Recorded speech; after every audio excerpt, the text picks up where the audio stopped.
Hello everyone, Kathiawadi લસણની ચટણીના બનેલા ભીંડા સરસ એવા બની ગયા છે, મસાલેદાર. તો ચલો જોઈએ આપણી એની રેસીપી. તો સરસ એવા ભીંડા આપણે કટ કરી લીધા છે, વોશ કરી અને કટ કરી લીધા છે, ઊભા ચીરા કરી લીધા છે. હવે એને આપણે તેલ લઈએ છીએ, રાઈ જીરું નાખી લીધા છે. હવે એનો વઘાર કરીએ છીએ ગરમ થઈ જાય એટલે.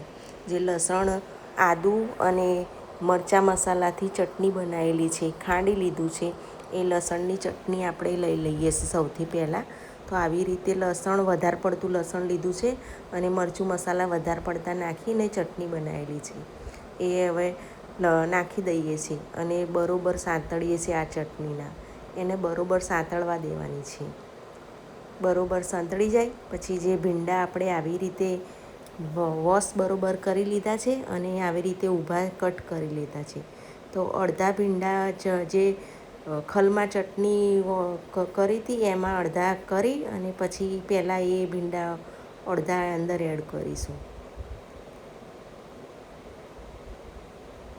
આવી રીતે ભીંડા અંદર અડધા એડ કરી દઈશું અને પછી બીજા બી ભીંડા અંદર નાખી દઈએ છીએ અને હલાવી લઈશું. આ ભીંડા મીડિયમ આંચ ઉપર જ થવા દેવાના છે. અને આ ભીંડામાં પાણી બી બિલકુલ નથી નાખવાનું. પાણી નાખીએ તો પછી ચીકણા થઈ જાય. એવી રીતે પાણી નથી નાખવાનું, મીડિયમ આંચ ઉપર જ થવા દેવાના છે. અને મિક્સ બરાબર કરી અને હવે ઢાંકણું ઢાંકી અને રહેવા દેવાનું છે. આને ઢાંકણું બી આખું નથી ઢાંકવાનું, થોડું સાઈડમાંથી કિનારીમાંથી ખુલ્લું રાખવાનું છે. તો ભીંડાનો કલર એમને એમ લીલો એવો ને એવો રહે. પૂરેપૂરું આપણે ઢાંકણું ઢાંકી દઈશું તો પછી એ ભીંડાનો કલર ભૂરો થઈ જાય છે. એટલે આપણે થોડું અડધું સાઈડમાં ખુલ્લું રાખવાનું છે. તો ભીંડા એવા ને એવા લીલા રહે છે. તો આપણે એકવાર હવે ચેક કરી લઈએ છીએ કે ભીંડા કેવા થયા છે. હજુ થોડી વાર છે તો બીજી વાર બી ચેક કરી અને પછી ઢાંકી અને મૂકી દઈશું કે હજુ થોડી વાર એને કાચા ના રહી જાય એટલા માટે સેટ થવા દેવાના છે. તે હવે બીજી વાર બી ઢાંકણું ઢાંકી અને થોડી વાર રવા દઈએ છીએ.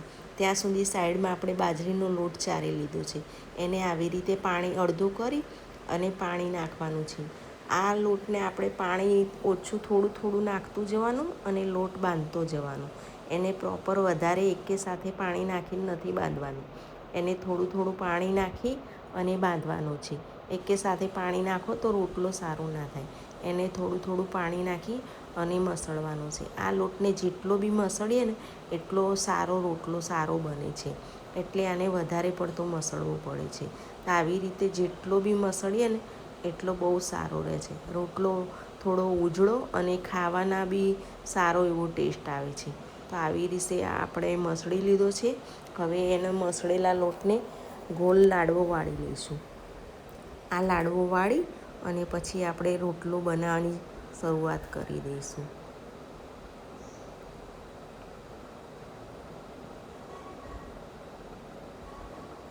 સરસ રીતે આપણો લોટ હવે મસળાઈ ગયો છે.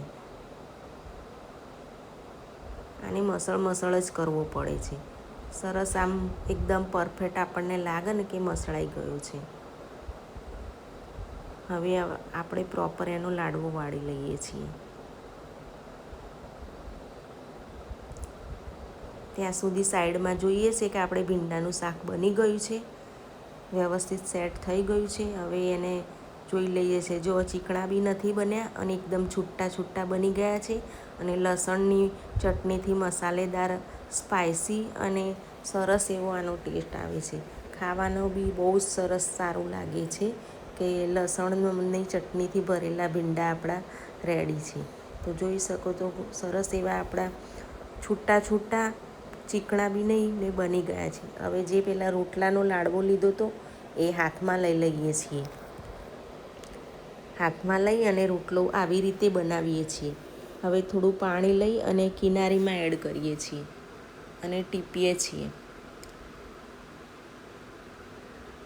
અંગૂઠાથી અને આંગળીથી પ્રેસ કરીએ છીએ વચ્ચેથી અને હાથ ઉપર લઈ લઈએ છીએ. અને હવે સૌથી પહેલાં હાથની હથેળી વચ્ચે આ રોટલો ટીપવાનો છે.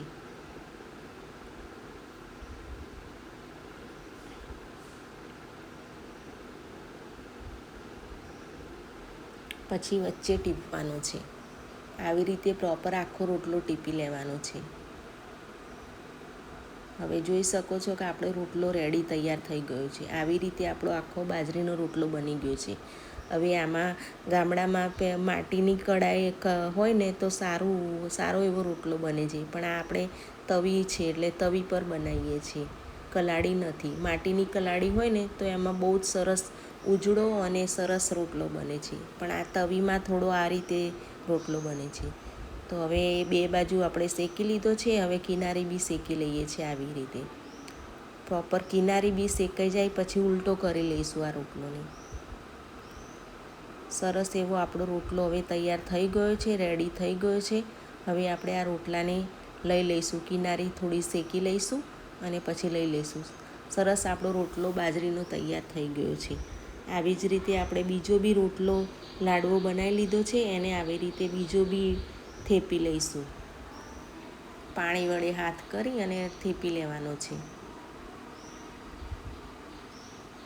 અને સૌથી પહેલાં કિનારીમાં પાણી લગાડી દેવાનું છે અને અંગૂઠાથી ને આંગળીથી પ્રેસ કરી અને આ રોટલો બનાવવાનો છે.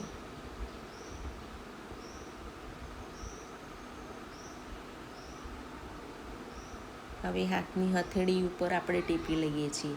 આ રોટલા એટલા માટે મેં બતાવ્યું કે કિનારી ઘણા લોટ સારા ના હોય તો કિનારી તૂટી જતી હોય છે.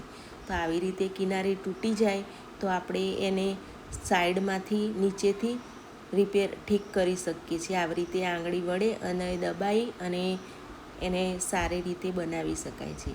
ગમે તે જગ્યાથી અમુક લોટ સારા ના આવતા હોય, બાજરીના લોટ તો વ્યવસ્થિત દળાયેલા ના હોય, તૈયાર લીધેલા હોય તો ખરાબ લોટ હોય તો આવી કિનારી તૂટી જતી હોય છે, કે મસળવામાં વધારે સારું ના આવ્યું હોય તો તૂટી જતી હોય છે.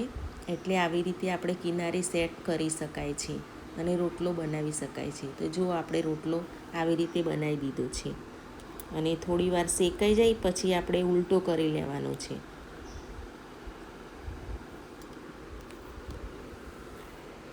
ઉલટો કરીને પછી બંને બાજુ થઈ ગયા તો જોઈ શકો છો કે આપણે ભીંડાનું શાક અને બાજરીના રોટલા સરસ એવા બની ગયા છે. મારો વિડીયો ભીંડા મસાલાનો ગમ્યો હોય તો લાઈક કરજો, શેર કરજો અને સબસ્ક્રાઈબ કરી દેજો.